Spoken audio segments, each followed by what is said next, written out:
going to show you how to remove dead branches from a tree. You ready? First, you press in on this. And press this little blue button on the side.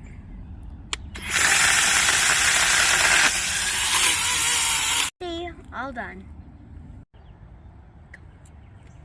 Hi, I'm Claire, and this is my turn.